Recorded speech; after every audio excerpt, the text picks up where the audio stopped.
ahead your refreshments. My name is Zorica-Iva and I will be the chair for the panel Science, Models and Authority. I'm a postdoc in the Department of Sociology here at the University of Graz. So we will have slightly different order of speakers. The first speaker is going to be Juliette Rouchier with the presentation titled Political Opposition Based on Science During the COVID-19 Pandemic. And I kindly ask participants to keep their presentations to 20 minutes so that we can have a discussion. And in the case of Juliette, we would have the questions immediately after the presentation. And for the rest, I suggest we hear all the presenters and then get the question. In fact, 15 minutes rather. 15 minutes, yeah. I correct myself. I would ask presenters to keep their presentations to 15 minutes. So Juliette, the floor is yours. I hope you hear us, and yeah. Okay, thank you very much. Is the sound okay? Yeah. If I speak like that, you hear me? Okay. Yes. So first, I'm very sorry not to be with you, but constraints made that, and I want to thank Muriel for the invitation and also for the initiative, because we need to meet that, and I'm not even here to say that. Okay, so what I'm going to talk about is the methods and how science was silenced. So it's not an exhaustive approach. I'm just dealing with the political opposition that was based on science in France, especially, although it has ramification in international setting. But I'll discuss this issue. So why did I care first thing about the COVID crisis? It's just that I was an expert in diffusion models. So if you can, it was not diffusion models on epidemic, but it was about culture. But it's technically extremely close. So when the report 9 started to be discussed and could be available, I could see that it was not even worse than first-year students. It was really a catastrophe. It was tautological and extremely, extremely bad, with unacceptable elements. So I started to try to mobilize my community to be vocal about that. And actually, almost nobody reacted. Very, very few opposition in the modeling world, which is annoying because models are like mathematics. It's easy to say what is right and wrong. So you can really say when something is wrong. And even when it's very simple like that, nobody wants to take a position. It's 2 years later, I was invited to make a public critique about what had happened. So it was already very nice. It's a UK colleague who disagrees with me, who invited me. But I could feel how much the scientific world was not able to react. Then I could observe, I was already working on the silencing of scientists in general in the industrial world. And Didier Raoult did experience something interesting in France, is that he was treated on radio as completely lunatic in February because of his hypothesis about hydroxychloroquine. And then it was retracted, and they had to, the fact checker had to say, okay, we made a mistake. But then 3 weeks later, he's mocked again on the same media for having results. And so for me, it means that this guy can have results in 3 weeks. So he has everything he needs, a hypothesis method, people to access network, machines. So he's a scientist, so he's serious, and the journalist cannot say that he's not. And so the signal was very strong, because it's rare in 2 weeks. So now I'm in philosophy, and I'm interested in, and especially people are specialists of the Enlightenment. And what was really interesting in the Enlightenment is that there was a very strong link between science and politics, with reason being what will drive science and politics for the emancipation of the good of humanity. So what means that there is reason? So in science, it means that the science is extremely exoteric. It's like you give yourself to be criticized by anyone outside of you. And it's the opposite to a kind of private science where you have between your friends and in a small group you produce the data, the analysis, etc. But you don't let yourself be criticized. So the reason pushes you to be exoteric and not esoteric. And also the reason pushes towards democracy, because you need a reasoned dialogue to get to the best. So you need transparency, public argumentation, and counterpower. This is the theory in which I've lived during my whole life. But of course, I was not born yesterday, so I learned that there are controversies, especially when it deals with science and society issues, and there is this vast literature on doubtmongers. So we know that there can be very hard political discussion based on scientific argument. They're very tense, usually, and the reason why they are extremely tense is because they involve a lot of economic interest from large industries. So these industries tend to invest in the political discourse and the scientific discourse that will be used in politics. So they produce some kind of private science, and especially where they're very good at is to base everything on statistic, which is one of the worst methods for proving anything, because you can do many different things with statistics. It's very easy to manipulate. And also you always witness the involvement of media who mock scientists so that to disqualify their findings. The problem is that this translates into the scientific community who believes what the journalists say, and it does radicalize people because it creates a priori and fights that come from the political field and come into the scientific field but don't follow the same rules. And also you can see the emergence of very strong hegemony of methods in that kind of moment. And also the controversies are very closed within the scientific world. And there are examples about radioprotection in particular, where there is a political discourse that is in complete contradiction with what was found in the last 10 years in nuclear impact.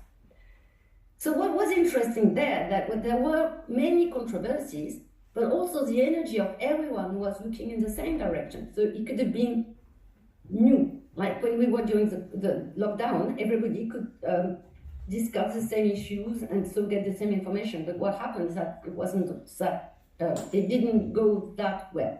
So the question, there were numerous that were open and not, but that were closed in the media very quickly, like how do you care, do you care for people who have COVID-19? What are the best sanitary policies, like closing everything, not closing? Who should make the sanitary policy? It's like for us, it was a private consulting company from the US. How do you predict diffusion? Is it possible to predict? What kind of model? How do you cross different type of results? This is open question still today. What are the origin? Which is not so important and also very important, but this was a discussion that was very hard to have. One example I'll just talk later on is about the fact that variants were observed. Like suddenly the virus was mutating.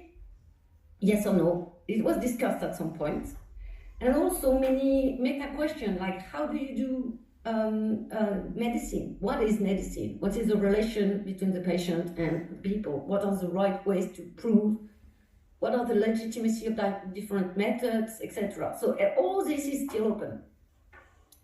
So this is my timeline from which I did in 2001 and then 2002. So it was done during that time.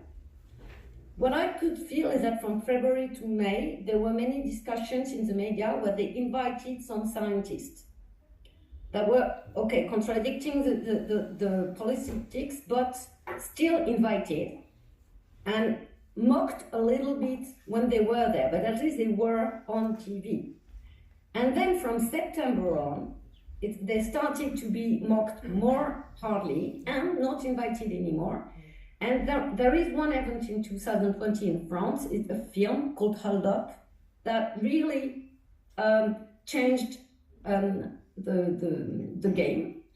Then in 2021, we started to have some legal cases starting to be made public, so we could see a new formulation of critiques with courts.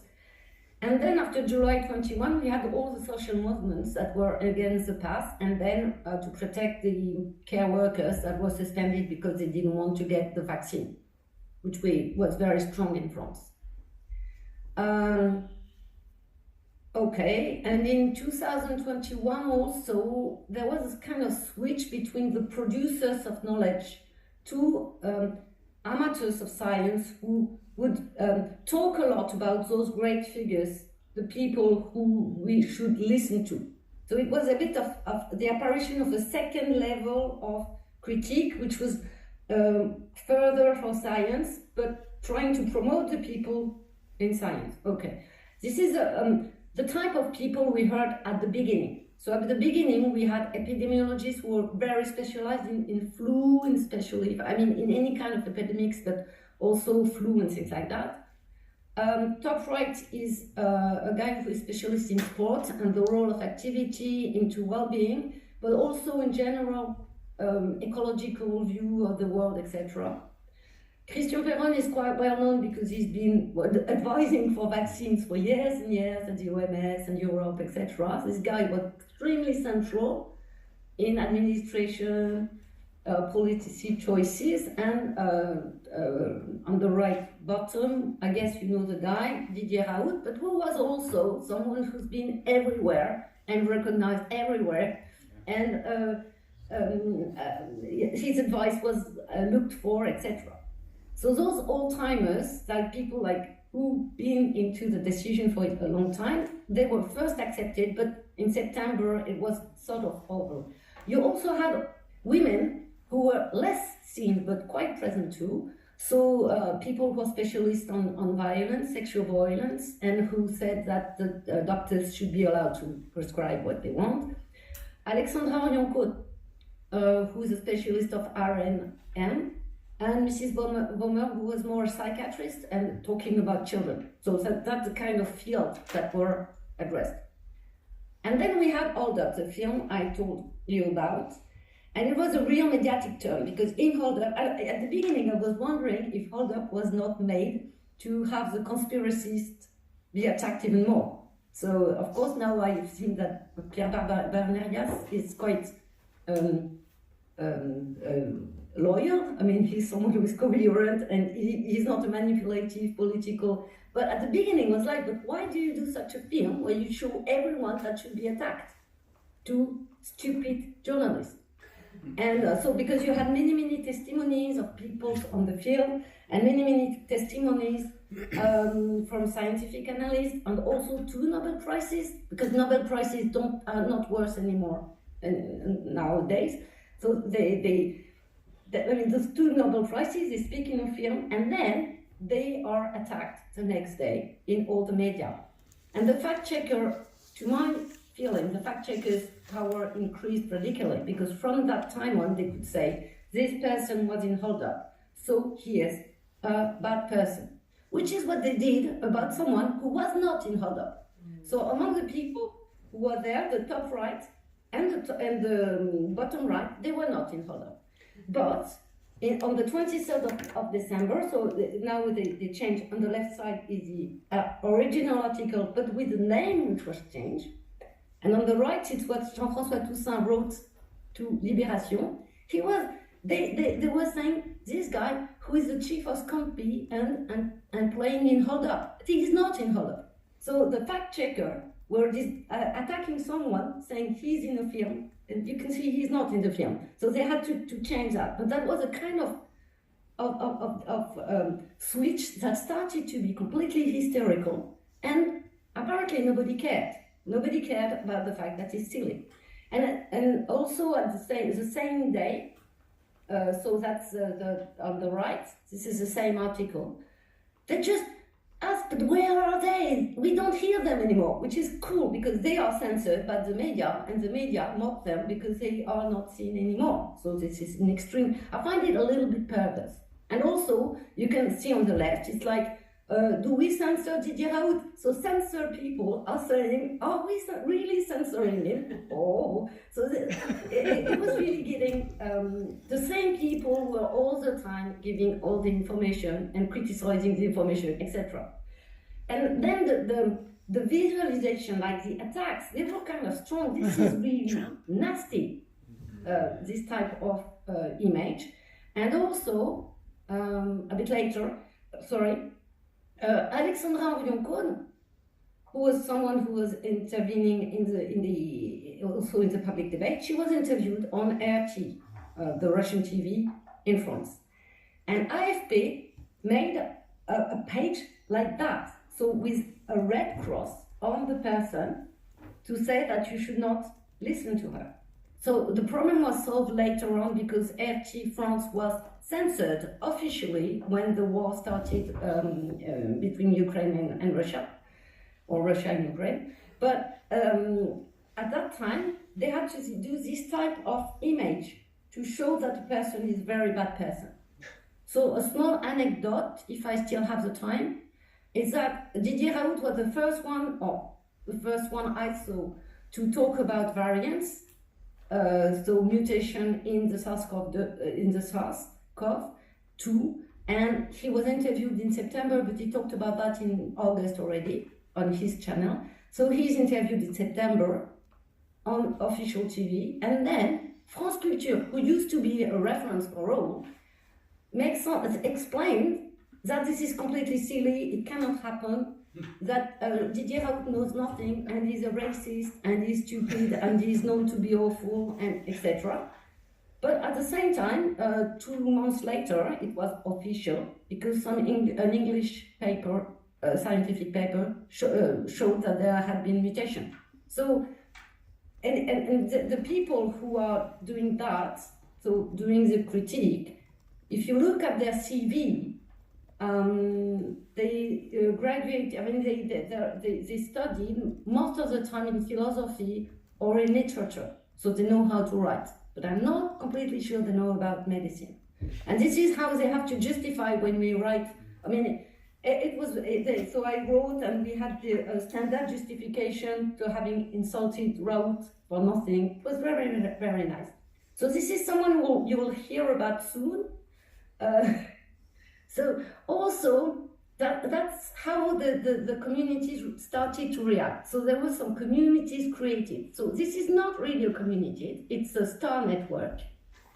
So going from Laurent to many, many people who are addressing him some information, analysis, etc. Since this man was already well known, so people knew how to sell him, and he made a star network which made his blog on Mediapart extremely active and dealing with many, many, many annoying topics like what the origin of the virus, corruption, journalism, political problems, etc. But someday he talked about the side effects of vaccine, and then that was censored.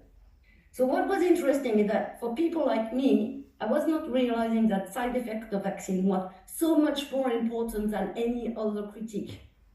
And when he was suppressed from Mediapart, and after that there was more adventures, but just because this new information was made, that was a good effect, I think, of not being specialized, because he did not self-censor, because some colleagues said he fucked up, il a déconné in French, because he should never have talked about vaccine. He should have known it would be censored.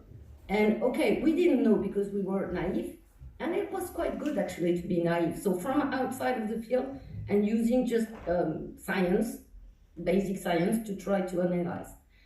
So actually what it is like, if you look on 2022, this network finished into the International COVID Summit. So where many people who had been on the blog in Mediapart and in a common book, could meet for 2 days, 2 whole days, to discuss in Marseille about general analysis of the situation, etc.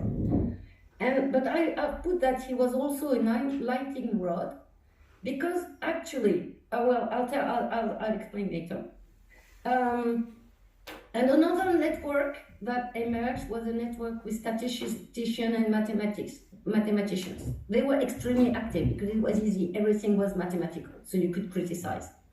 And so we would do counter-analysis of paper, collect and share data, even discuss and disagree within the networks on details, which made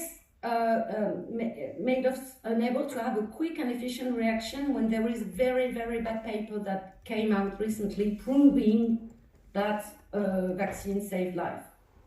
So the reaction of this group is interesting because it's very scientific, like criticizing each other, answering to the argument of each other, and so it's still surviving. Okay, so what were the shapes of the violence? It was repeated ad hominem attack. You were right-wing Catholic, because you can't be a scientist if you are right-wing of a Catholic. Raoult was really well treated. He had like 35 articles which were not on his topic, but in which he was insulted. In 1 year, he was just, you could talk about any topic and say, oh, as stupid as Didier Raoult, or any type of topic. He was extremely well treated by the media. And everybody was living a calm down or decline. Nobel Prize, they just get stupid whenever they have the Nobel Prize. So you can be assimilated to all of these people. As soon as you would cite one argument, you would be a conspiracist and fanatic of a guru. So all these stigmats are normal stigmats. They are just, if you are next to the person, then you get to the stigmat. That's classic in sociology. And also you could see conformism increased because people were really intimidated. And also so many things that were circulated were not based on any fact, but on somebody told me that, this and that. Also, notably, in 2023, there were many internal fights among conspirationists that were attacking each other. Okay, I do not talk about that, but that was an interesting part as well.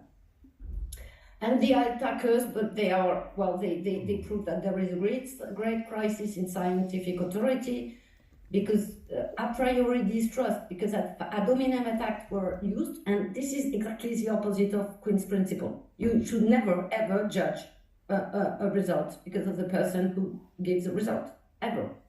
And Nobel Prizes, 4 of them were mocked or not listened to, which is quite significant. And the fact checker were reigning. So this is a problem for scientific authority. Also, within science, publication were rejected a priori. Somebody said publicly, if Raoult sends a paper, I do death reject. And my colleagues agreed with that. Now they don't remember that they agreed with that at that time. So if I ask them now, they say, I don't remember. And once again, we not do any scandal.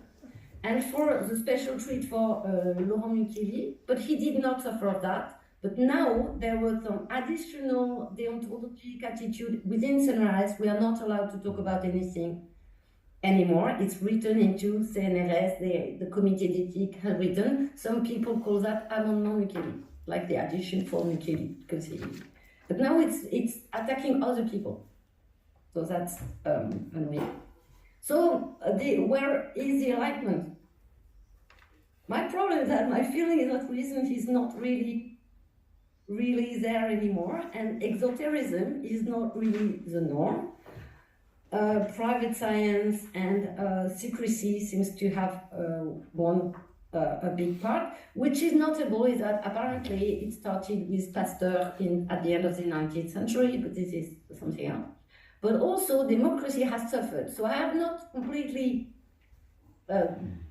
slashed the words, because you can see that transparency still exists, public argumentation can still be there, and counterpowers do exist because we have the legal court at the moment. But we can see that the timing for these democratical values is like a bit delayed. And so we don't really see the end of the party. So there is still no adult in the room, but science has accumulated many elements. There is the political coup by RFK, who associated to someone extremely strange. But at the end, he has done some work and made visible some results and research, and is a bit changing things. And also the legal follow-up are very, very much there, with recent German revelation on the private tests that were extremely bad. Swiss attacking the pharmacists who lied on you are saving other people if you vaccinate. And also the side effect compensation start to be kind of high level. So, but I think this problem of disappearing of reason is not solved, to me. Okay, that's it. Hope I was into time.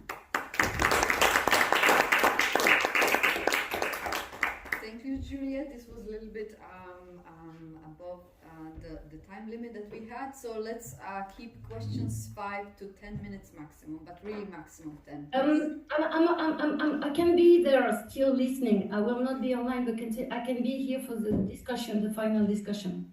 Yes, but we'll ask you the questions now, if you don't mind. I mean, if Okay. that's what you wanted anyway. So. Yes, a question, please. Yes, my name is Marina Aksinova, professor of international criminal law, and my question has to do with my recent obsession, Henri Corbin, who was a French Iranologist and philosopher, and he argued about the obsession of Western science with everything objective and everything empirical. And he said, well, it's different from, for instance, the approach in Iran, where there is also the subjective, the phenomenological that is important, the symbolic. So he was saying that perhaps we need to find a balance between the phenomenological and the positivist view of Western science, somewhere in the middle. So what you noted in your presentation, this turn to private science, could it be a backlash against decades or even longer of this objectification of everything and our investment in the external world?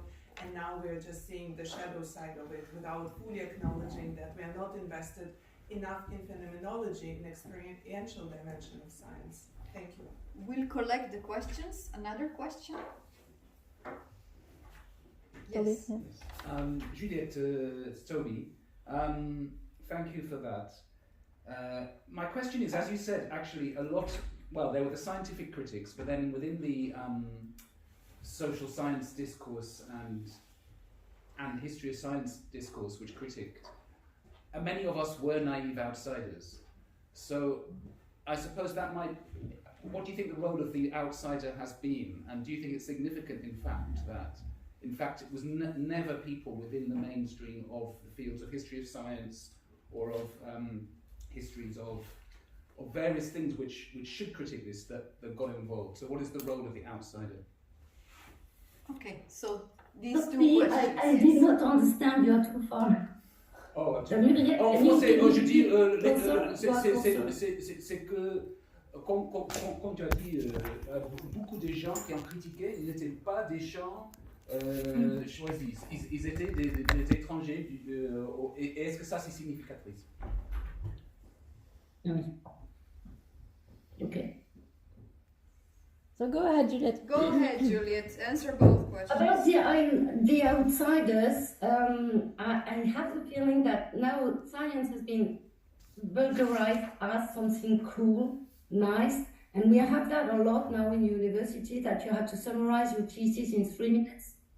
For me, this is a drama. Okay, many people like it, but I think that if you have to summarize your thesis in 3 minutes, PhD thesis, it's like you're just not talking about nothing. Wittgenstein agrees with me. In one of his lessons, he says, I'm not going to do vulgarization because this would be despiceful for you and this would be completely useless because you will not know more, you will be just a monkey who can recitate things. But I don't know if he says that like that exactly, but that's the idea. And my feeling that now people, they feel like they are allowed to talk about anything in science, whatever the complexity level. And this is true. I think it was before. I think it's what COVID crisis revealed. I don't think it created it. But I think it revealed that actually everybody thinks science is so cool, I can just have my goal. And about the positive and subjective difference, I'm not sure that the this idea of private science is going to change it, because they still use the positivity and objective argument. They still claim that they are doing this hard science. So for me, it's even scientism that comes from this private, because what is good with exoterism is that you can discuss, and then you can disagree that a scientific result can be applied to policy, which is scientism. Scientism is that science is so obvious, we can decide with science. And this is not true. So if you can be in exoterism, at least you can discuss different points of view. So the objective science is there, but it's de-objectized by the discussion. It starts to be politicized by the discussions.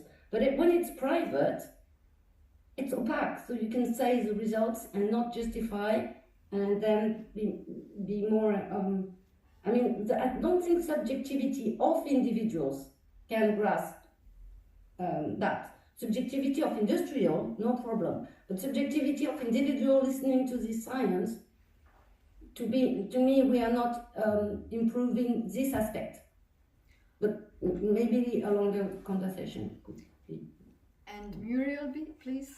Yes, Juliette, I wanted to ask you about the media and how their own definition of science.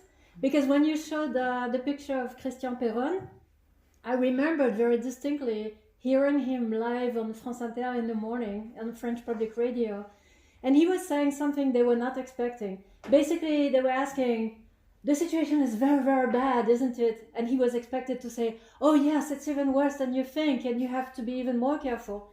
And instead, he answered something like, well, we make too much of a drama of something that is actually normal. I'm the head of infectious diseases in the biggest hospital in Paris. This is something we have, regularly.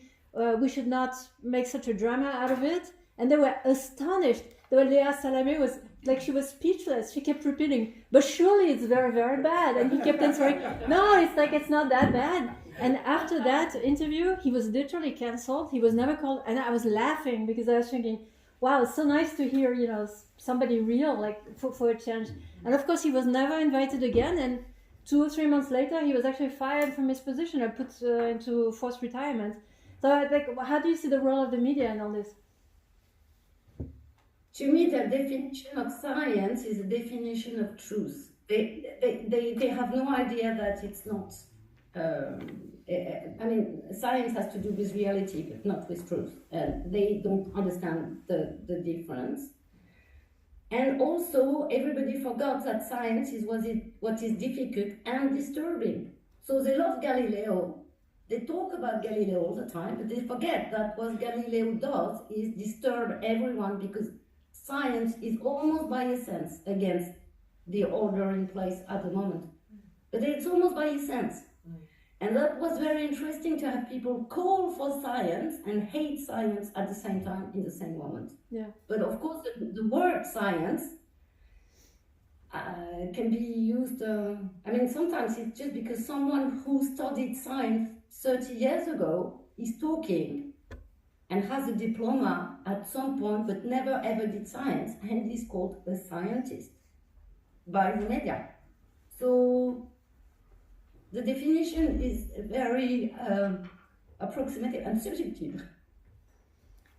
Okay, thank you, Juliette. I think we can move to the next presenter. This is Very approximative and subjective. Okay, thank you, Juliette. I think we can move to the next presenter. This is Maximilien Lacour, in defense of public health scientists as advocates, early COVID-19 decision-making in the UK. How do I get the PowerPoint? Use this. I do. So, Maximilien, you have 15 minutes. Okay.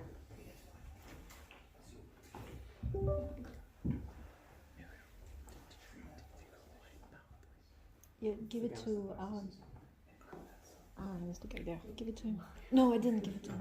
Do you have it on the stick? No mistake. No. Email. Okay, I will put it on the stick.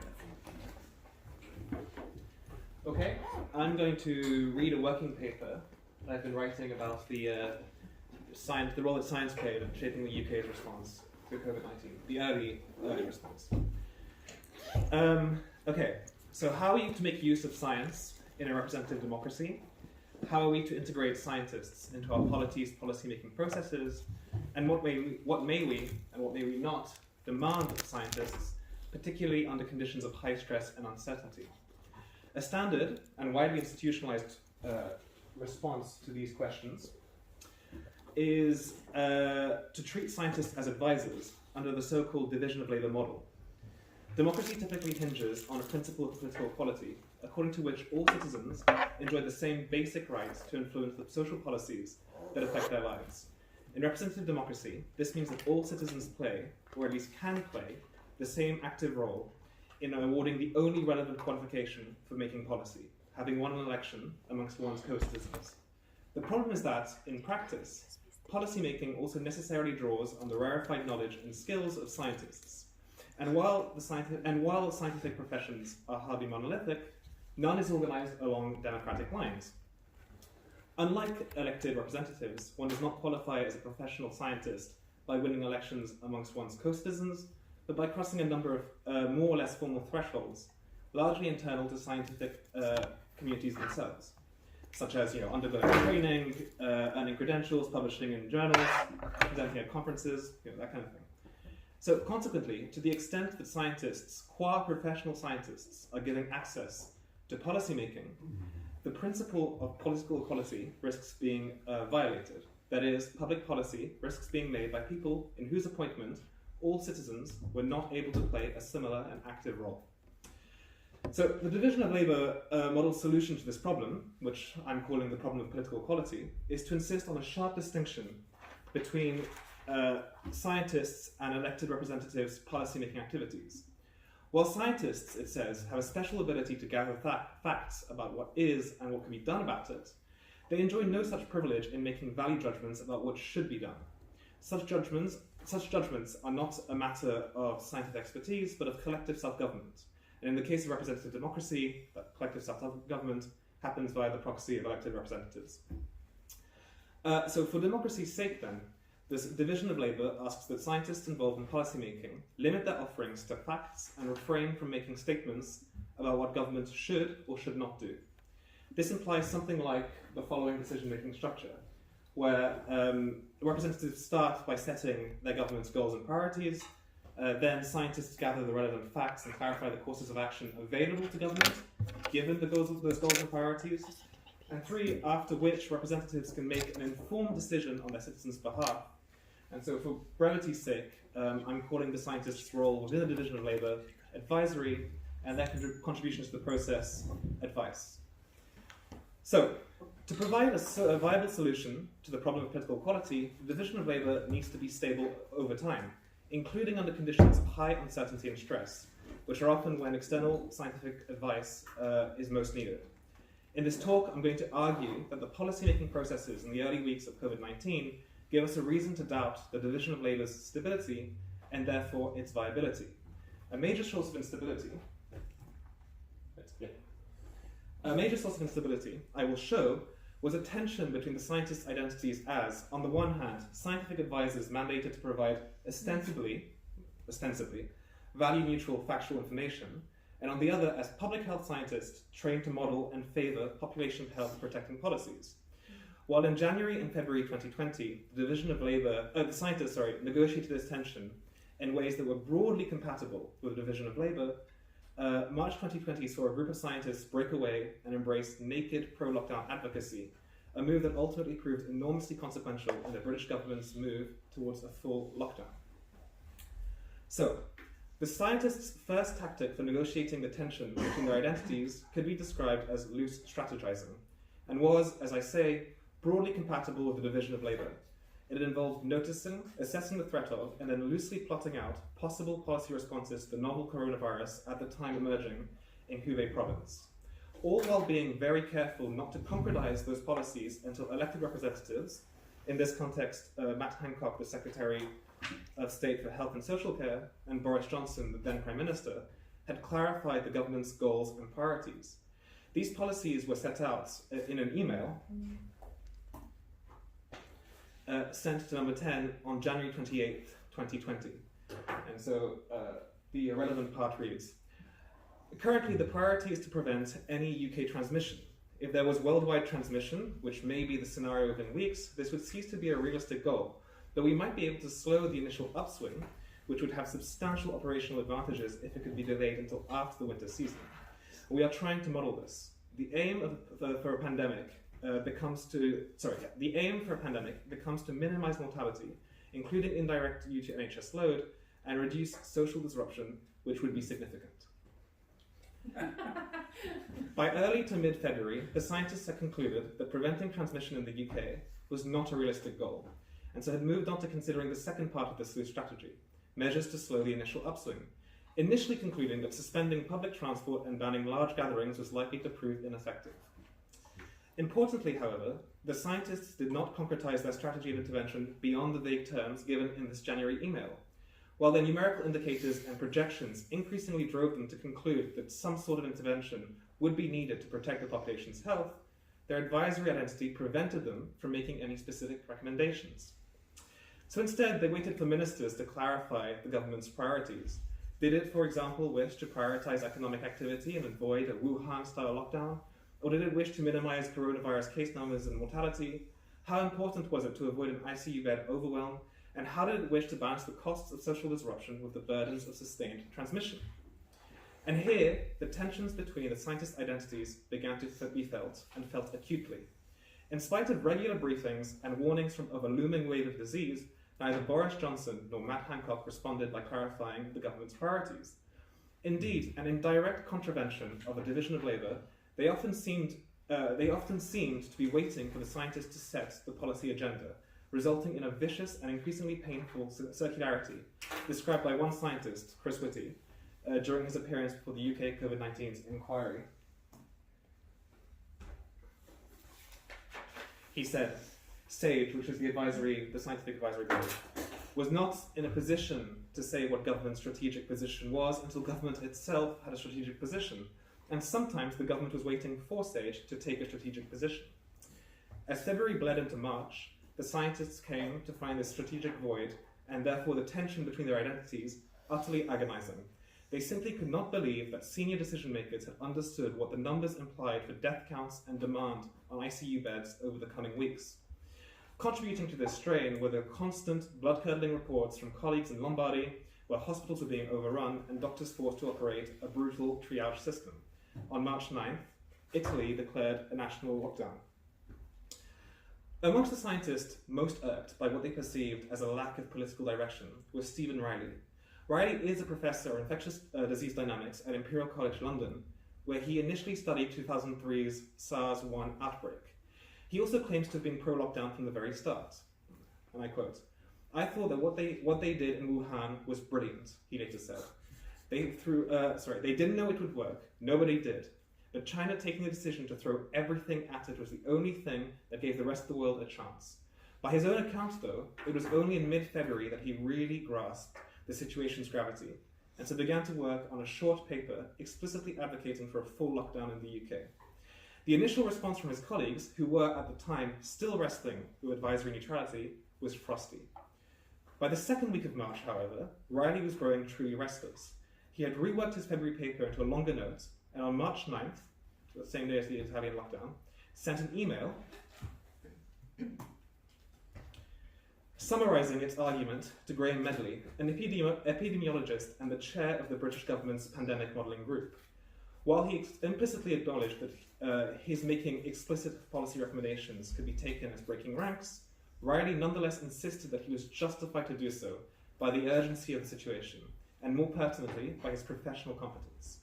So, I quote, "This is an emotional time, but this email represents my considered opinion as a biological scientist. Having spent much of my adult life thinking about all aspects of the outbreaks and pandemics of respiratory viruses in humans, the modelling committee is described as a modelling committee, but that does not preclude our opinions as biological scientists."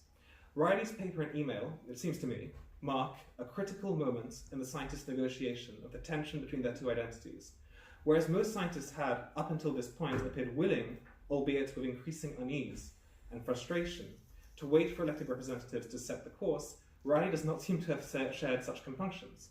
as a public health scientist invested in protecting the population's health, he had concluded that the looming wave of infections and ICU overwhelm posed a significant threat, and so called for a full lockdown. This actually was not in and of itself extraordinary. Many of Riley's colleagues had in fact already privately reached a similar conclusion.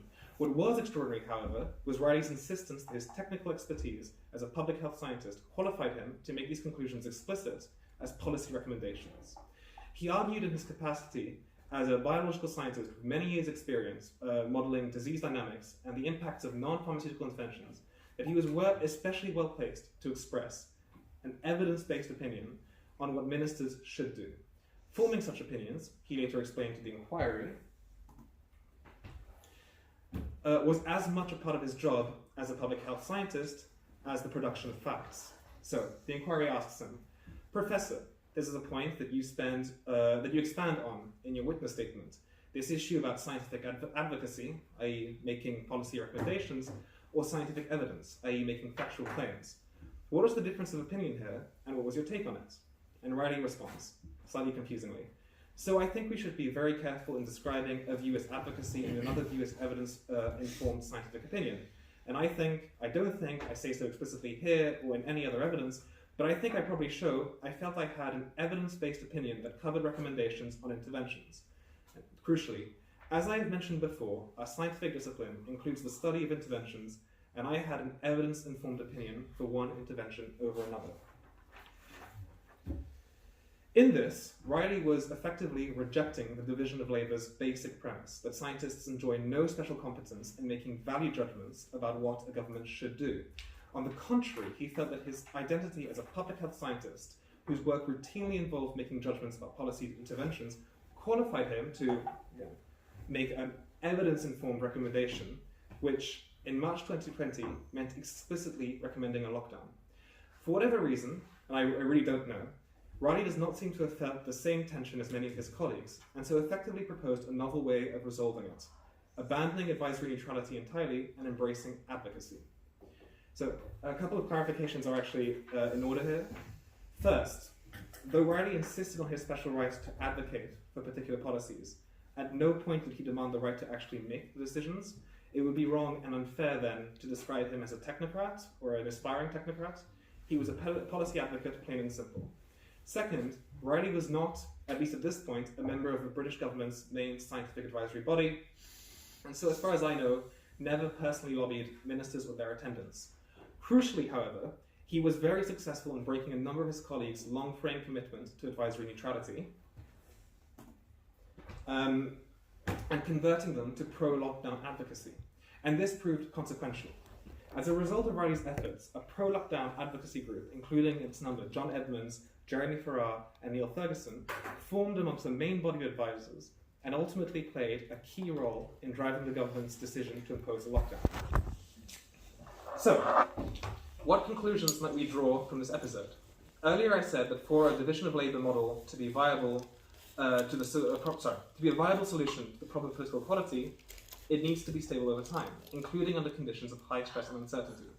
The early weeks of COVID-19 policymaking then give us some reason to doubt the model's viability, because the division proved unstable and some scientists moved from advice to advocacy, and some indication of the instability's source, the tension between the scientists' professional identities. It shows that when pulled in opposite directions by their identities as neutral advisors and as public healthists, some scientists tend to favour the latter and embrace advocacy, thus upsetting the division of labour and threatening the principle of political equality. Admittedly, it could be objected that I have focused too much on the wrong thing. That is, it could be objected that the division of labour primarily failed because elected representatives did not play their part in clarifying the government's priorities, a mere consequence of which was the scientists' schizophrenic crisis. The claim here is that political authority clearly exercised is a sufficient condition for the division of labour's stability. While I do not want to downplay the significance of the political failure or exonerate politicians who were constantly at the cutting edge of incompetence, I do not find this objection entirely convincing. On its terms, scientists would have found it easier to remain neutral if ministers had authoritatively embraced a set of priorities, even if those priorities had differed from those favoured by scientists qua public healthists. And we have a couple of reasons to doubt this. First, Some scientific advisors, again, ostensibly neutral scientific advisors, have in the past proven themselves adept at forcing a change in government priorities with, for example, a well-timed media appearance. Who is to say they would not have done the same thing again? Second, in his COVID memoir, Jeremy Farrar tells us that had the British government opted for a low intervention strategy, he would have resigned from his position as an advisor. If this attitude was at all modal at the time, then it suggests that political authority is insufficient to keep a division of labour stable. Political authority aligned with scientific priorities is needed. And this, of course, violates the principle of political equality. So, suggesting an alternative solution to the problem of political equality lies beyond the scope of my talk. Indeed, maybe there is no stable solution and we should weaken our commitment to the principle altogether. However, one thing is, well, if not certain, then at least compelling in light of COVID-19 decision-making, we should take Stephen Riley's insights seriously and see scientists as latent advocates, always ready to lobby for their preferred interventions. So, whatever solution we pick, whatever role we ask scientists to play, let us avoid demanding an impossible neutrality from people already working under very difficult circumstances. Let us be against advice. Thank you. Thank you, Maximilien. The next presenter is once again an online presenter. Aaron? Let's welcome Laurent Mucchielli Oh, sorry. with the presentation The COVID Doxa, Scientific Utopia, Commercial Interests and Antidemocratic Drift in Western Countries. Afterwards.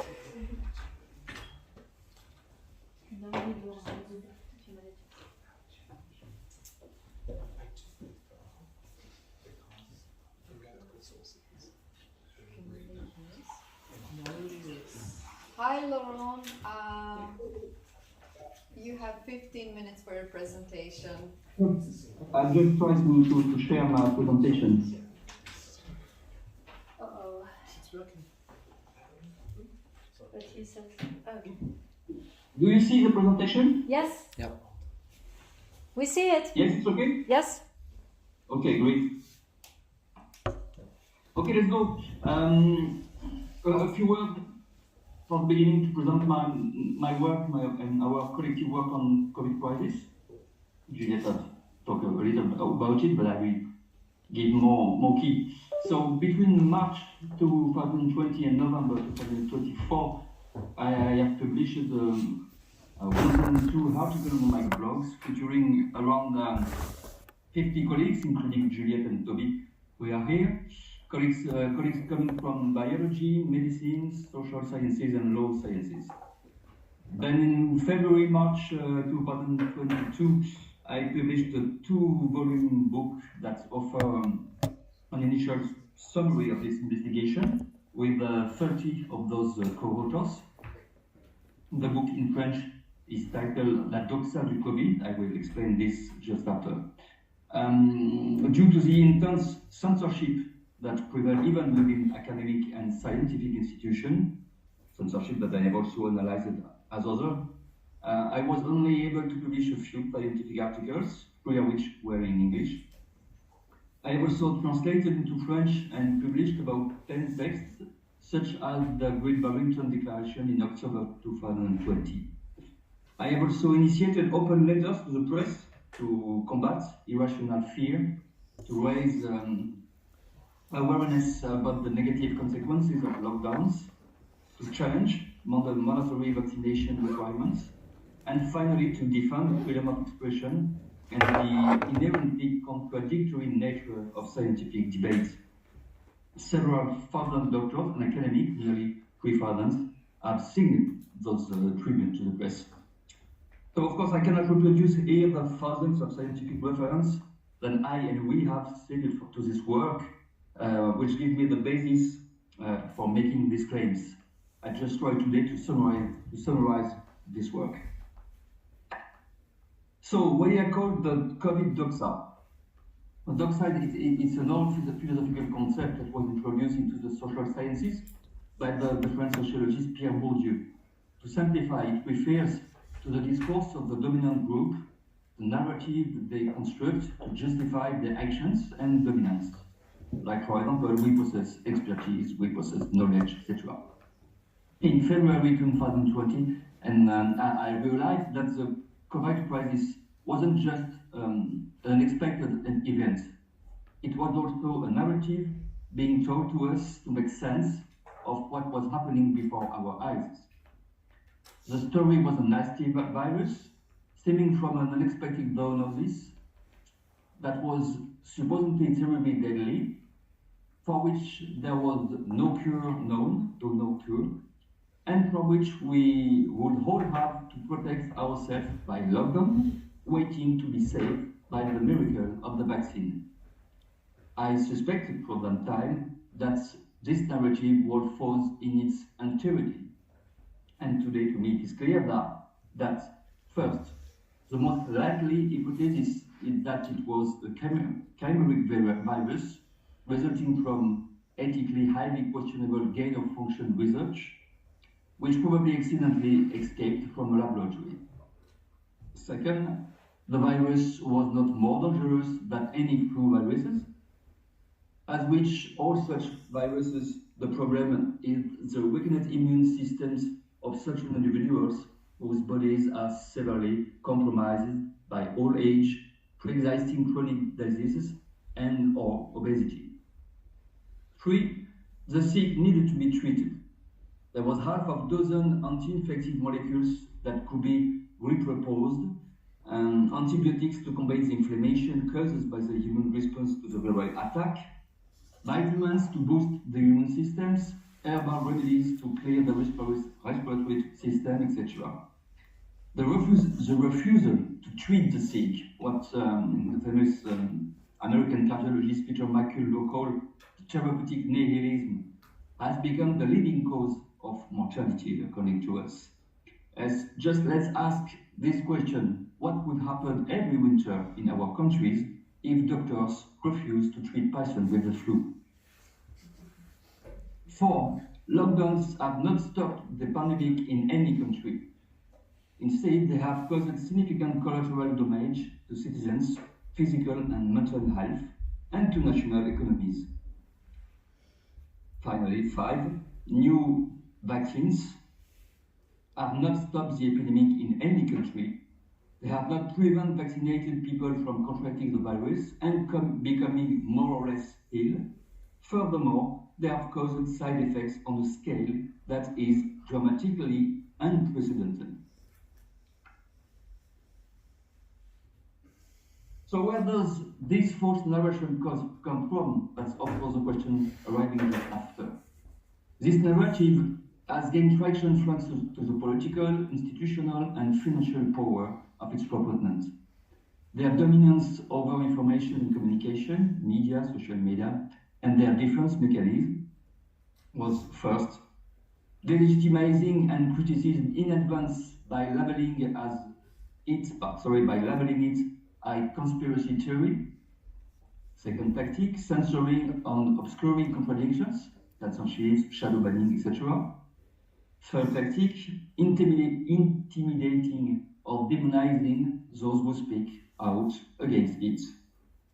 This anti-conspiracy stance is in reality a strategy of ignorance, a phenomenon we are familiar with it in history and sociology of science, particularly in the study of industrial propaganda.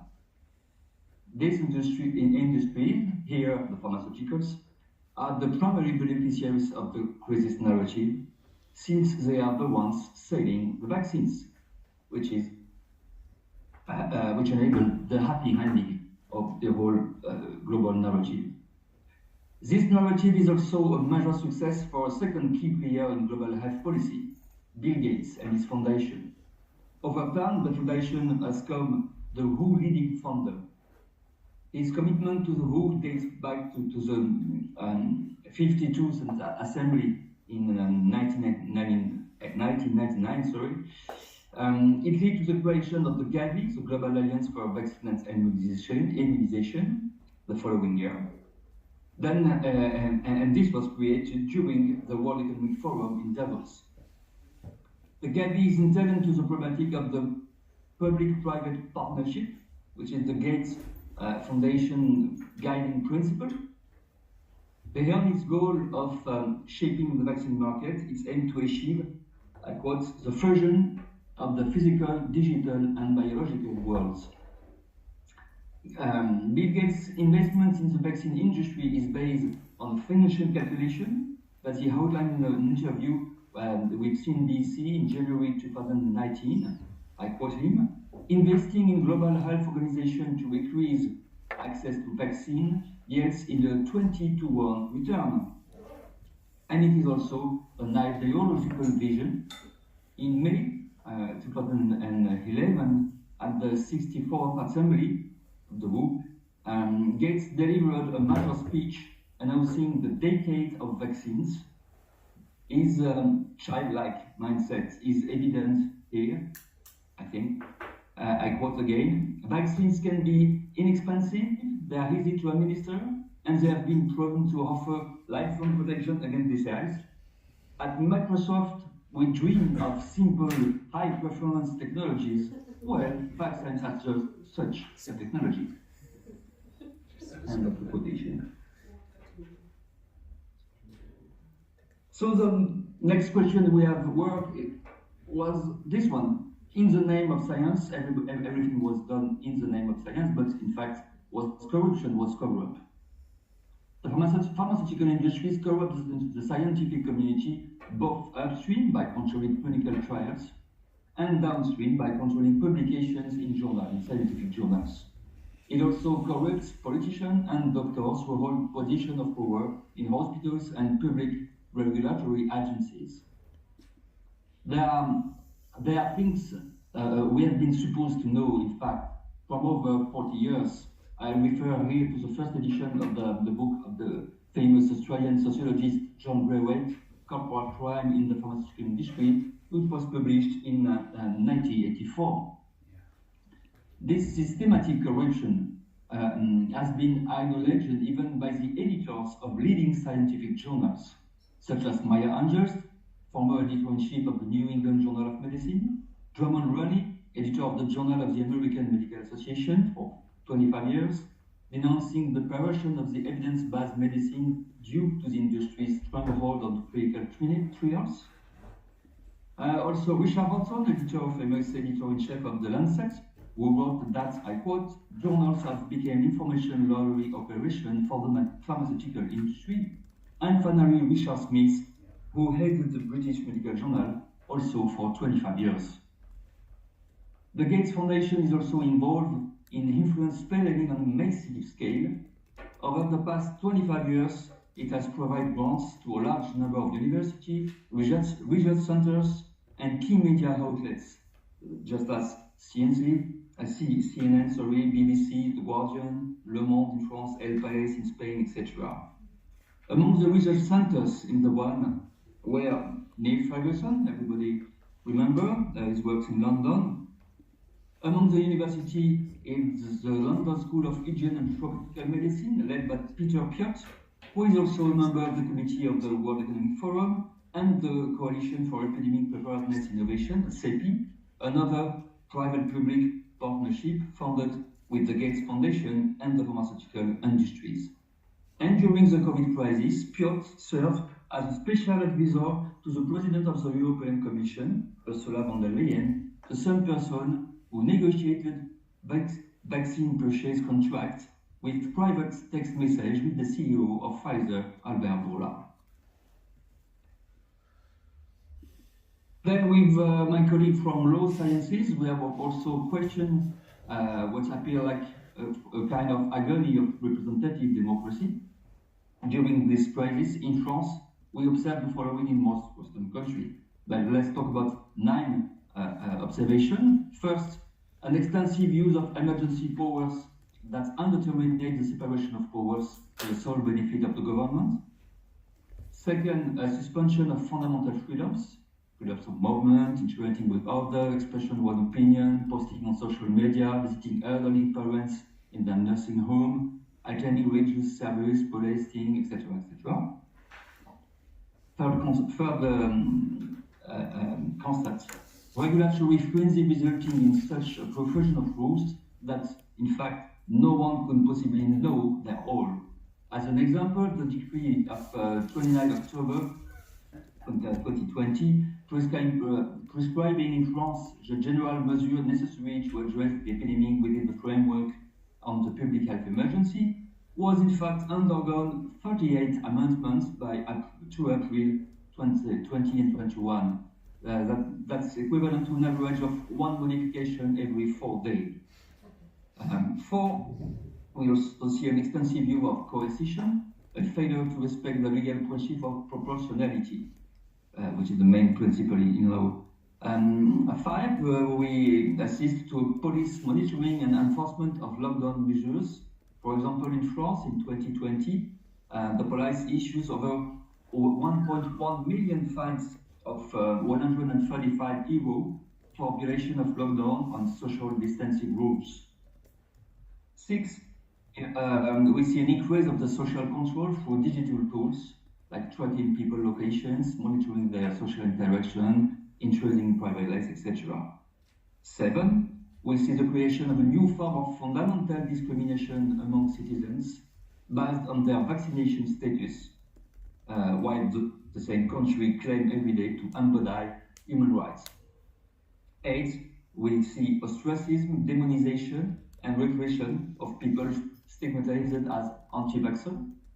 And 9, we see the requirement to undergo an exemption of an experimental product, which violates international conventions such as the Nuremberg Code, the Declaration of Helsinki, and the Convention on Human Rights and Biomedicine, known as the Oviedo Convention. So how all this was possible? To manufacture the consent, everybody knows the reference, of course, governments have often resorts to coercion and threats. But they also made an extensive use of propaganda, blackmail, and censorship. Finally, they secured the cooperation of virtually all media outlets on the one hand, and the GAFAM on the other.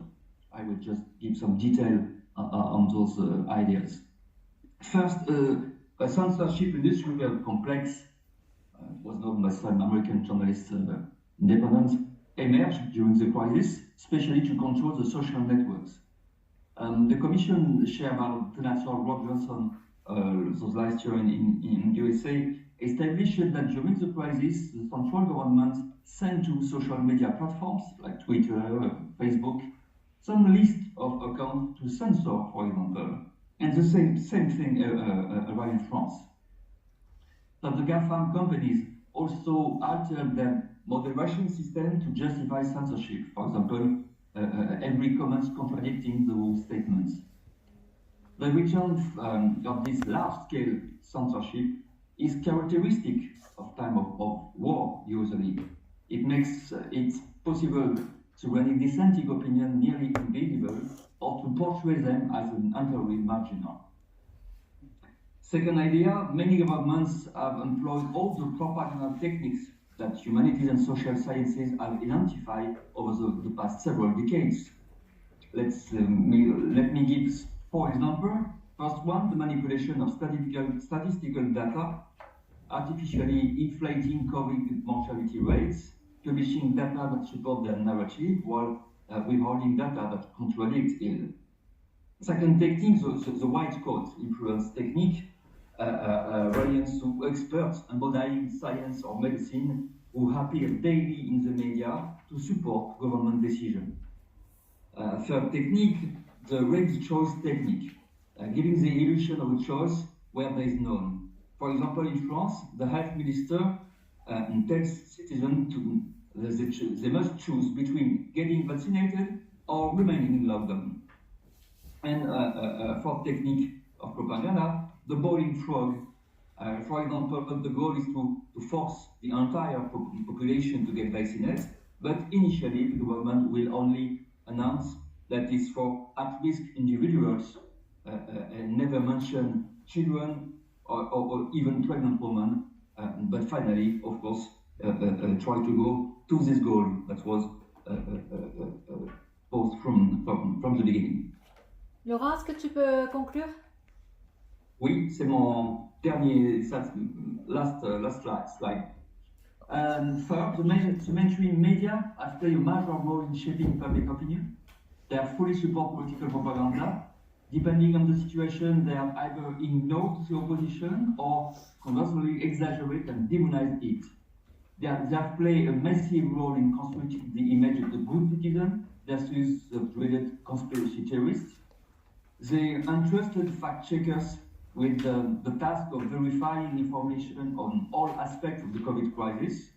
Yet fact-checkers are ignorant on the substance of the issues and conduct no investigation. It is a desk work that relays institutional data, talking about places they've never been and about people they never met. In reality, journalism in the West has all but disappeared. Media companies are financially dependent in three ways. They depend on the billionaires that buy them. In France, they also depend on the governments, which provide them with substantial subsidies. And third, they depend on the partnership from over the last 15 years or so with the GAFAM. Those three major players, governments, mainstream media, and GAFAM, are thus largely coordinated to control legitimate information.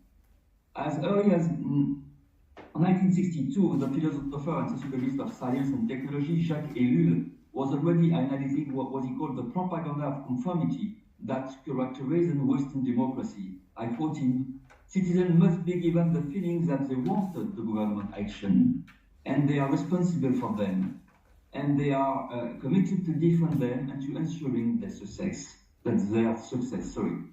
It was around the same time that the social psychologist Stanley Milgram, study of the famous Solomon was conducting the experiment of obedience to authority.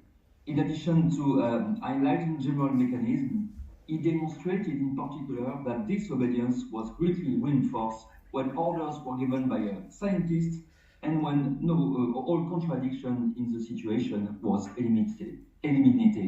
And I think finally we experiences all of this in on a global scale during the COVID crisis. Thank you.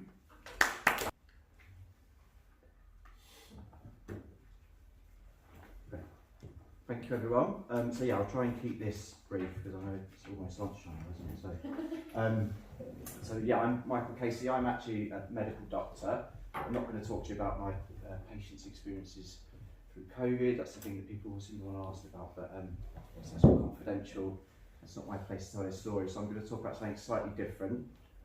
I do have a background in public health, a master's degree in public health, so I've done a little bit about global public health before COVID happened, but I was actually quite horrified when it all kicked off.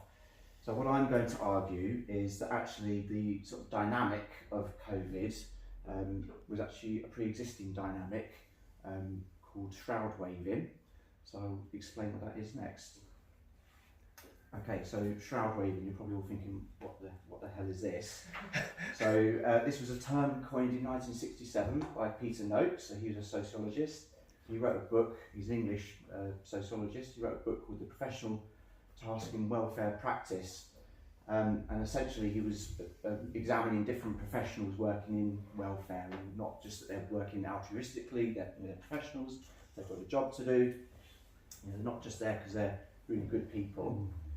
And he sort of observed that hospital doctors, continuously characterised whenever there was, proposed cuts against their department. They'd always say, "Oh, you can't cut our budget. People are going to die. This is a really awful. You just can't do it. And so he coined this term, shroud waving. Essentially, the imagery is of someone getting a funeral shroud and waving it and saying, "Oh, people are going to die. You can't do this." So what I'm arguing is that this sort of exaggeration, this overemphasising of the mass death was utilised within the COVID sort of pandemic, by different various actors like activists, politicians, scientists, but also it is always used in a lot of politics of medicine. So it's actually even used in the UK political medical lexicon, sometimes called politics of fear.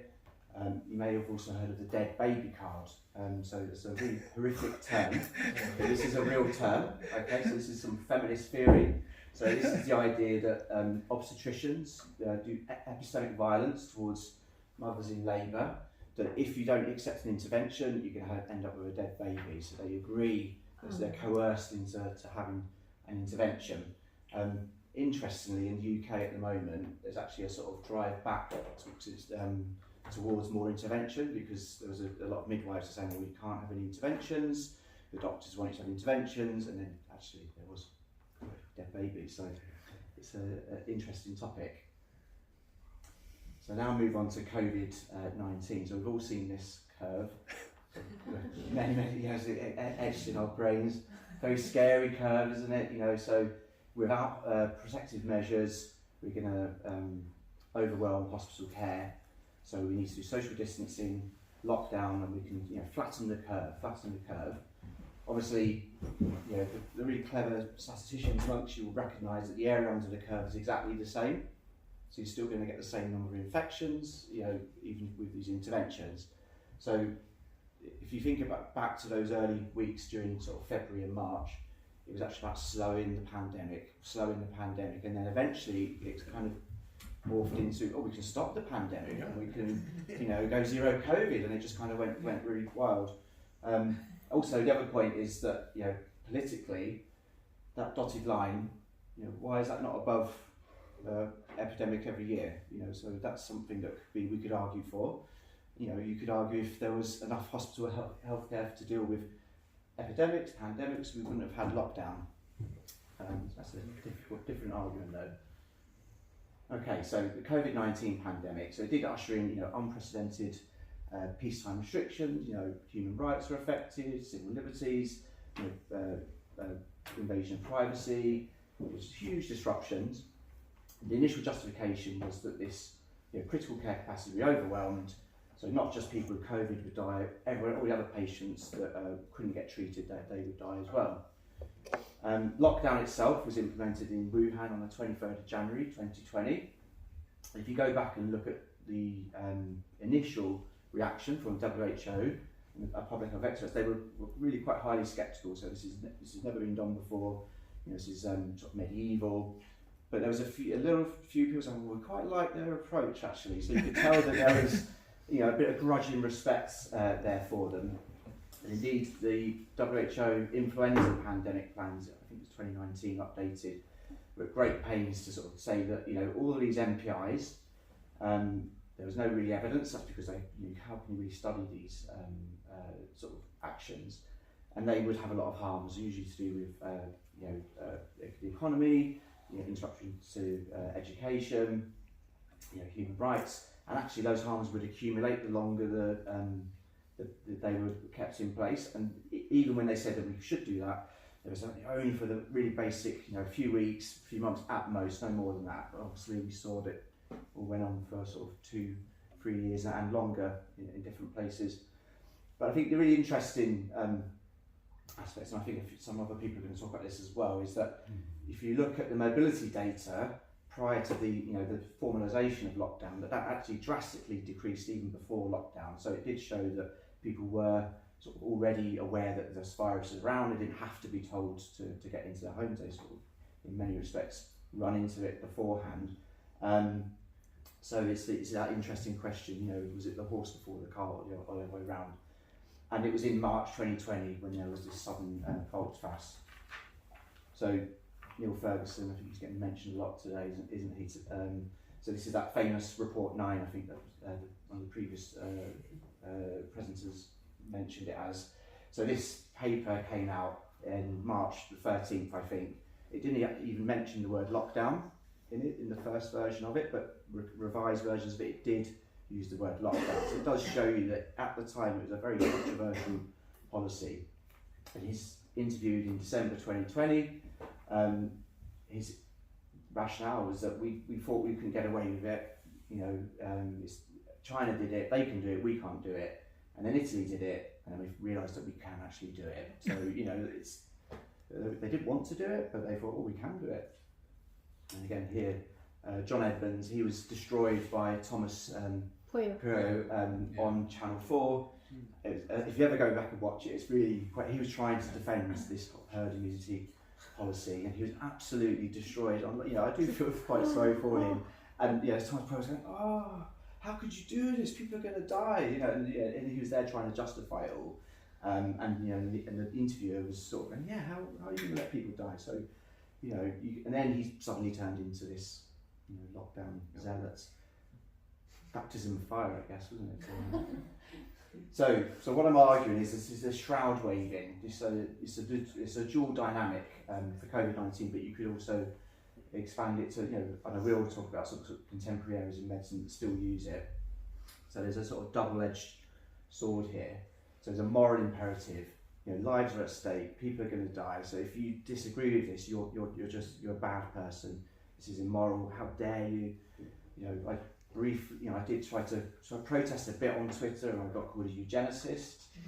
I had awful things said about me. I'm sure lots of you have had really bad things said about you, because lives are at stake. Even though everybody dies eventually, and there's all sorts of, there's lots of other values that we have in life, not just living as long as possible, and spending your last few years on your own, and nobody allowed to come to your funeral. How horrendous is that? And so the other side of it is this biomedical scientific authority. So dissent is irrational. Who are you to say this? What? This is science. This is like, aren't you an idiot? This is science. Are you a doctor? Oh, you are a doctor, but are you not the right kind of doctor? So this is this dual sort of dynamic. And so it made trying to sort of protest or dissent really, really difficult. Because in other words, there is no alternative. This is the moral thing to do, and this is the scientific thing to do. So how can you even disagree? And we did see that there was this rally round the flag effect. So once all the leaders around the world suddenly said, oh, actually, but we better do this. Everyone's like, okay, great, that's really good. And I think they must have felt, quite a lot of, obviously they do have a lot of narcissism, don't they? People that go into those areas of work, and they want to be seen to be helping and doing the right thing. So it must have been hugely rewarding for them, psychologically, but also electorally initially. But it is a bit of a poison chalice. So I'm going to just sort of retract a little bit now and talk a bit about biomedical science. Can it be all so simple? Because again, this is like this is science. This is science. But I know we've got another medical doctor here as well. It's not so simple. Well, it is sort of educated guesswork. But primarily we're sort of focusing on improving human health through biotechnology.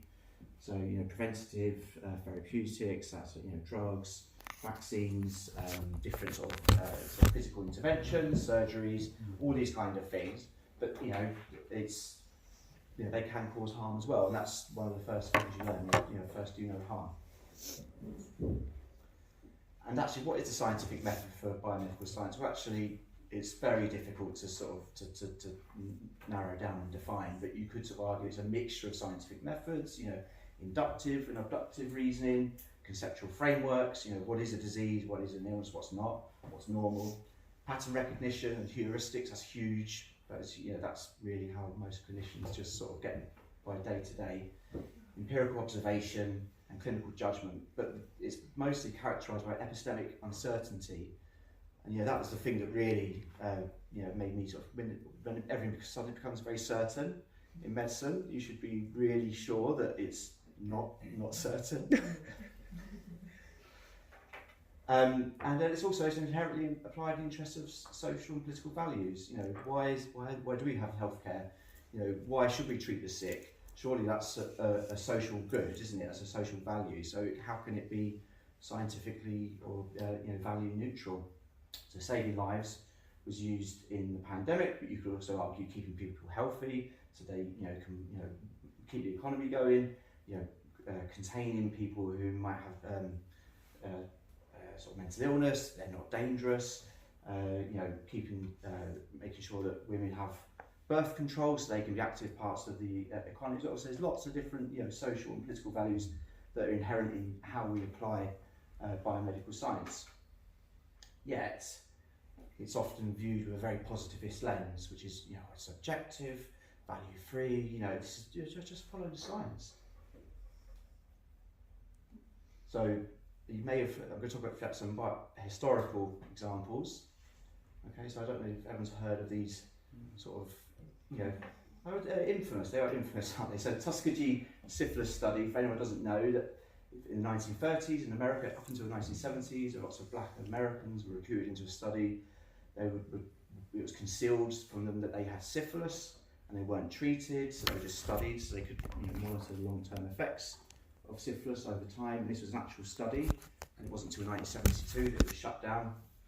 The thalidomide scandal in pregnancy in the 1950s and 60s, I think. So thalidomide was a drug that was marketed, I'll take this for when you're pregnant.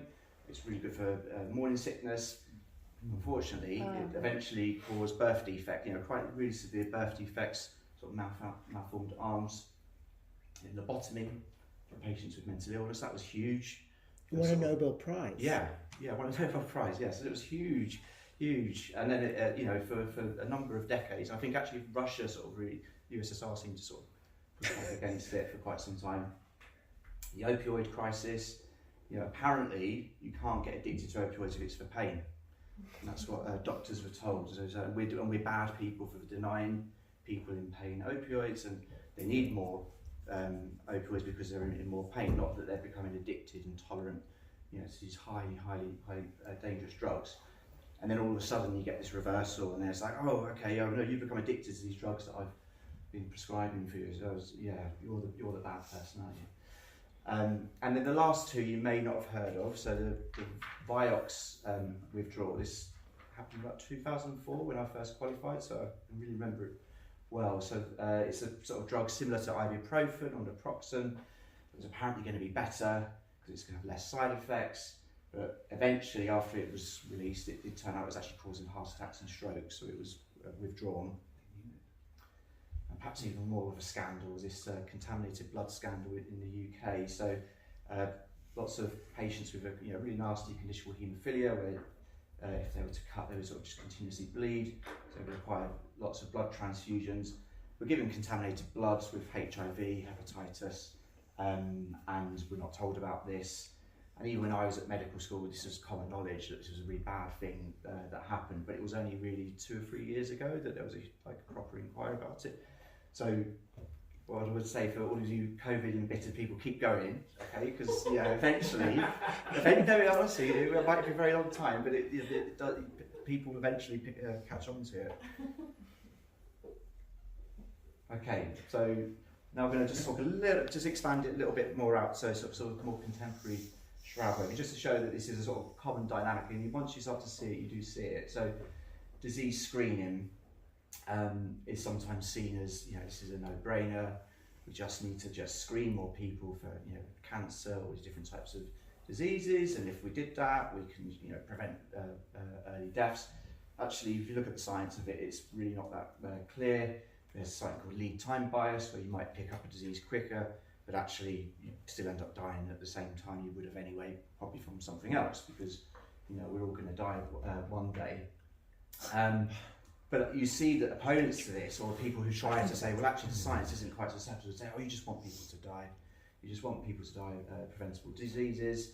Politicians latch onto it and say, prostate cancer is like the big one that you might see at sports matches, where like men wear these badges to say, you shouldn't do prostate cancer screening, but really it's not there. And although interestingly, the UK government has decided not to invest in prostate cancer screening, but that's this sort of dynamic there. So now I'm going to talk about something a bit more controversial. So medical gender transition of minors, so children.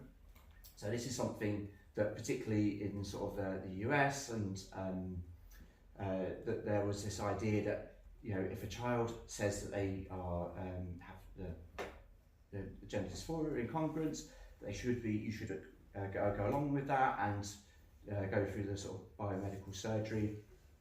And if you didn't agree with that, then that you were sort of promoting suicide of children, and people didn't understand the advances in technology. I'm aware that there's also a lot of moralism on the other side as well. You know, it's a very, very complex area, but it's a highly, highly moralised debate and argument, but it's also science. And then even euthanasia as well. So euthanasia is sort of, which is interesting, isn't it? It's coming on much more politically after COVID, when we were supposed to save Granny. But you know, opponents of euthanasia say, "Oh, you just want people to die a slow and painful death. You just want to allow doctors to, you know, kill their patients because that's the right form of treatment for them, even though anybody could kill a patient with poison. You don't have to have a doctor to do it." So it's quite interesting that, you know, nobody's arguing for euthanasia by non-doctors. There's something about having doctors or the medical community do it that gives that authority, which I think is really, really quite fascinating. Okay, so zooming out, so sort of why is this happening? I think there's, you know, a detached political sphere. They're searching for quick wins. So, you know, if we can, you know, find, you know, say like COVID, all right, okay, lots of people are going to die. So if we do everything possible, you know, we'll get political reward for this. I put wins in bracket or quotation marks because actually it's a very much a Pyrrhic victory, isn't it? I think we've seen that actually, that when the illusion of control is lost, that, you know, we lose a lot of credibility. Thank you. I think there's also a lot of commercialisation. People talk about pharma. There also seems to be a lot of group identities coalescing around biomedical classifications. You know, long COVID, I've had my vaccine. I've had neurodivergence as well as is becoming this new thing. So I think as there's weakened social institutions, people are coalescing around these other identities. So what are the implications? This is the last slide. So the tensions of neutrality and normative will be inevitably exposed because, you know, on the one hand you're saying this is the right thing to do, we must do it, and also on the other hand saying, oh well, it's science, so, you know, it's neutral. Medical advancement by its definition is experimental, it's iterative. There's always going to be side effects, and it's very much prone to reversals. And I think there's going to be a lot of damaged credibility as well to both medicine and politics moving forward. And for me, quite sadly, neglect of actual real social and political activities which can improve people's health. So René Dubois, who's a microbiologist, said actually, you know, the most improvements in health are not through medicine, they're through sanitation, housing, work conditions. You know, these things that we sort of used to know, but seems to have forgotten. Thank you. Thank you. Keep them for tomorrow. We'll also debate tomorrow. Yes.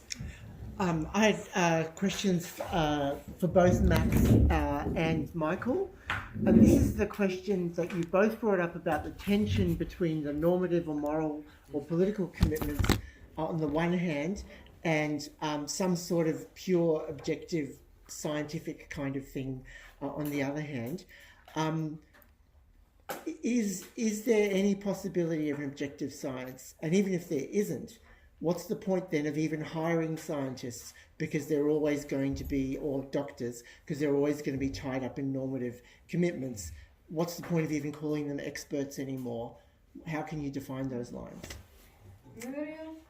My question is for Mike. I've never understood why to save lives from COVID was so important, but to save lives from the lockdown was absolutely unimportant. Do you have an explanation for this?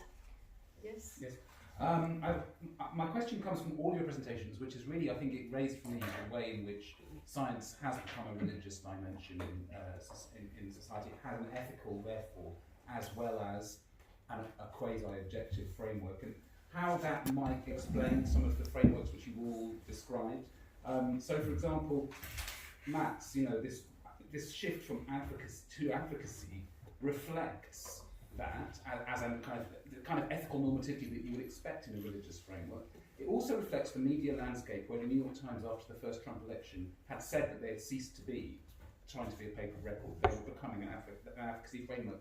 And does perhaps the way in which that happened in March 2020 reflect that as well, that way in which simply science is actually mirroring the media landscape? And then to Laurent, this idea of science as a kind of moral framework, does an unquestionable framework, a religious framework, explains some of the ways in which people are simply expected to believe the dogma, and they can't challenge it, just as of course happened in the, with the medieval church. It's the same thing. So 2 more questions, and then we will answer.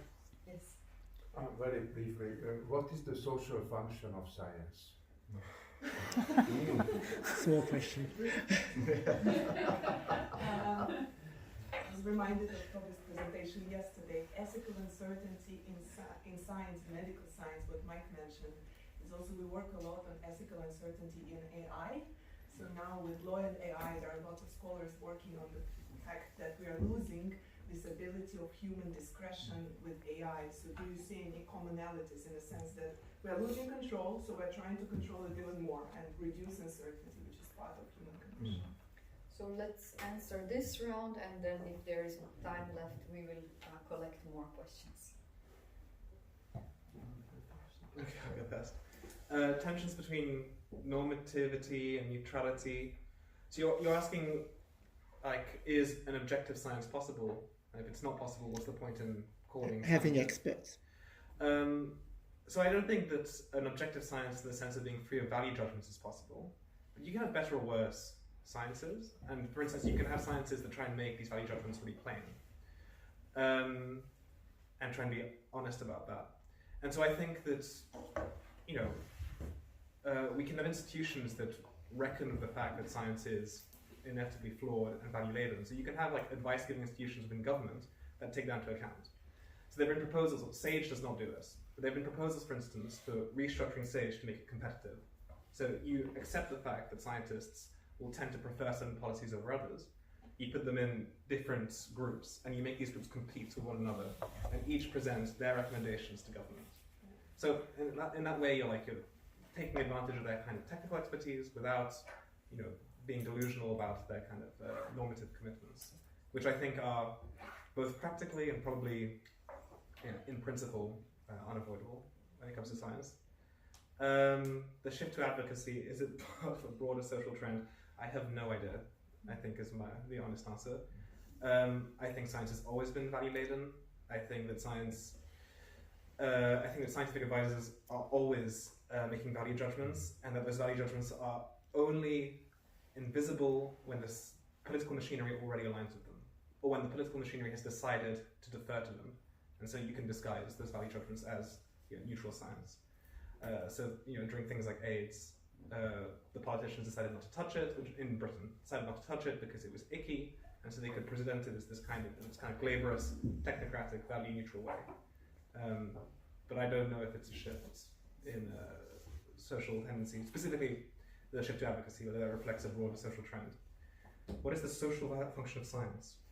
I don't think there is a single social function for science. I'm not even sure it makes that much sense to talk about science as a kind of monolith.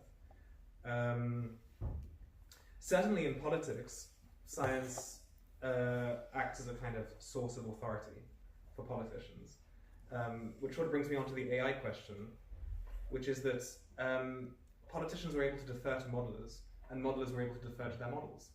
Say, oh well, we cranked the model and the number came out, and so it's a shift, shifting of both personal responsibility, but also political authority more broadly. And I think it's just going to get worse with AI, because AI is even more of a black box than these epidemic models. So it's going to be, we ask a question to the AI spits out X, Y, Z. Oh, the AI said it, etc. So Tad, your questions about the sort of normative versus neutrality or objective, can that be possible? Is there objective science, or certainly biomedical science? I think probably not. I mean, I guess it's sort of, I don't think it's binary. I guess there's a sort of gradation there, but I then still think you do still need experts and doctors. Also, I would say that I work as one, because I think as we've seen, I think quite a few of the presentations have shown that there was these amateurs, these sort of armchair epidemiologists were saying, oh, you must do this, you must do that. I think the problem was that they were elevated and given too much credence, whereas the real experts like John Edmonds, who I do genuinely feel sorry for him on live TV, being dismantled for just trying to present what we knew at the time. And you see it's also again in medicine with this sort of these patient rights groups and advocacy. I think it has become much more commonplace that you need to just go in and tell the doctor what to do, and it's actually very difficult. And you can get a complaint if you don't particularly acquiesce to what a patient wants. I think you do. Not saying that doctors always know best, but if it's not one way. And I think in a way that the COVID response was almost a crisis in confidence. I think in a lot of the expert class that they kind of felt, oh God, rather than actually, but there was nowhere in society to say, people do die, we have pandemics, this is something that happens and that we'll get through this. The task should have been to say, how do we not make this worse? Rather than, let's just try everything we can to make it go away, or we're going to make this worse, and also with any emergency, you stick with the plan. Make sure you stick with the plan. So why not save lockdown deaths? I think they were just forgotten about. Really, I think politically correct that we have to save COVID deaths, but anyone who dies from non-COVID, I think it was just as simple as that. I don't think there's I know it's a bit of a sort of simple answer, but I just think people were forgotten about. But even from doctors? I think it was a sort of don't think about it kind of thing, And there is a sort of someone mentioned sort of therapeutic nihilism before, that actually there's a lot of worried people that come to the doctor because they just want reassurance, and actually most people don't actually need to come in to see us, but actually they don't know, and that's why you do need experts and people that can sort of help them. Because I think the doctor-patient relationship is actually a sort of dialogue, isn't it, and trying to build some sort of narrative together about making sense of what's going on in their life. So if they're not given that opportunity, they might just end up, a lot of people died at home alone, didn't they, which is just really, really awful. What is the social function of science? I mean, that is a PhD on that, couldn't you really? I think it's an industry. It gives a lot of, both in academia, but also within sort of commercial aspects in pharmacology. I think there's a lot of political credence developed. It's interesting that like the space race always makes me think of this. The USSR and America. These two competing ideologies, and they both wanted to get be the first to the moon because that shows that we're the best. So I think it has some sort of directional power. But I'd be really interested to see what your thoughts on that are. And is there a sort of worry about losing a fear of uncertainty and control? I think there's definitely a fear that we need to control. I think it's at life at the moment. We need control. We need control of COVID. We need control of migration. We need control of crime. You name it. It's all about control. And actually, I think often we don't have control, and it's very brave for people to say we don't have control. We just have to sort of manage our way through it, and it's that handling that uncertainty. I think is too much for people at the moment. How about improving quality of life, which is also what we have to thank to science? I Yeah. would also Yeah, like to mention that. But there was one more question on Muriel, and that's it. Okay. Laurent. Laurent's on the Zoom.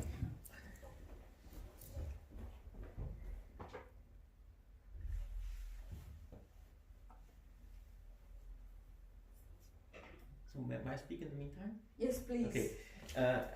It seems that there is no advocate of there lockdowns is. and non-pharmaceutical intervention. So I will play for a moment the troll. And so retrospectively, Sweden's way without lockdowns and without any strict measures seems very successful. They have one of the lowest excess mortality over the pandemic. However, the country which has the lowest rate of excess mortality in 3 years during the pandemic was Denmark, which had very strict measures, lockdowns, and all the non-pharmaceutical interventions. So, how would any of you deal with this? fact that there were two countries quite close to each other having similar access rates with absolutely contradictory public health policies. I mean, the fundamental thing that shows is that the lockdown, with the idea that that was going to be the only determinant, was itself stupid and unscientific. That actually there are so many other determinants of health outcomes, socioeconomic, cultural, many others, and that is what's just showed by those outcomes because they're neighbouring countries. Muriel, second question? No. I Okay, want yes. to say Laurent should answer because we have to go in 2 minutes actually. Laurent, please keep it short. Sorry, I have very well you're close to the computer, but people in the room I don't see the question. So can you repeat for me? Who had the question for Laurent? I don't remember. It was Toby, Toby, no? yes, I had a question. Can you repeat it? Laurent, yes, Toby. My question was whether thinking of science as a religion might help explain some of the, in a religious dimension, help explain some of the doxa you discussed, and also the difficulty of challenge, in effect, priests of authority, as in the medieval times, whether thinking of it within the religious framework, which scientism helps us to do, might explain some of the paradigm. Sorry, I have one word on two. I cannot hear everything. Does it help to think of COVID as a religion? Yeah. As a, no, science. Science as a religion. Science as a religion. Does it help to think of COVID science as a religion? Okay. In 30 seconds. Yes. Yeah. Well, yes, but I have described and also as a tribune with Medicalization that the politics of vaccine has become a complete religion, something that is unquestionable, something that is done in the name of science, but by people who don't know the science. The last paper I have published shows this. In fact, in France, we have the main medical figure to promote different vaccines in the media was the Dr. Alain Fischer. The French media called him Mr. Vaccine. It was supposed to be science of vaccine embodied in this person. And I have shown in my last paper that in fact, he just don't know the references. Bibliography, he just don't know it. But yes, it's a religion with all his army of priests. Then I have also tested and put all of them in the system we have in France to declare a conflict of interest, and I have shown that more than 80% of those people, you can check, because they have published many tribunes in the press, you can just check the list and test the conflict of interest. More than 90% of them had already conflict of interest with pharmaceutical industry. And then, like in religion, you have the same way to do the I don't know the word in English, la chasse, the hunt. Which hunts? Yeah. Help me, Toby. Faire la chasse. C'est hunting. The hunt. To hunt, yeah. Voilà. To hunt all the deviants of the religion, all the people that try to. So I can continue like this. Every characteristic of a religious functionment was very clear with the vaccine. Okay, thank Thank you, you. everyone. Thank you. I think we have nowadays plenty of papers also that assess impacts of the vaccines and everything. So I think we can conclude this panel with Okay, so we go for lunch. So I would say let's meet downstairs in 4 minutes or something like that. Because they expect us at 45 minutes. I have that checkup at 2:50.